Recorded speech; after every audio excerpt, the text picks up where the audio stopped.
Revenue పరిధిలో అక్రమ కట్టడాలను కూల్చివేశారు రెవెన్యూ అధికారులు. కుషాయిగూడ జమ్మిగడ్డ శ్మశాన వాటిక సమీపంలో నిర్మించినటువంటి కట్టడాలపై చర్యలు తీసుకున్నారు. తెల్లవారుజామున 200 మంది పోలీసుల సహకారంతో అక్రమంగా వెలిసినటువంటి నిర్మాణాలను అధికారులు నేలమట్టం చేశారు.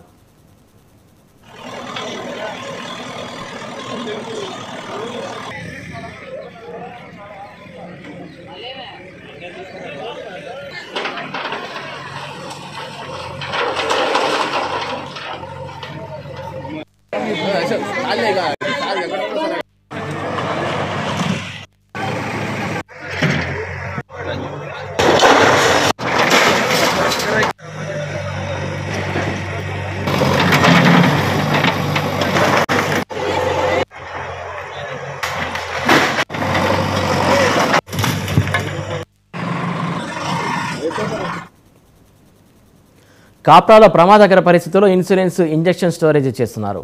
కాప్రా రాజరాజేశ్వరి మెడికల్ డిస్ట్రిబ్యూటర్ సరణి నిర్లక్ష్య ధోరణిపై ఏర్పడింది. ఫ్రిడ్జ్లో భద్రపరచాల్సినటువంటి ఇన్సులిన్ ఇంజెక్షన్లు బయట ర్యాక్లో నిల్వ చేస్తున్నారు. దీంతో 5 లక్షల విలువ చేసే ఇంజెక్షన్లు డ్రగ్ కంట్రోల్ అధికారులు సీజ్ చేశారు.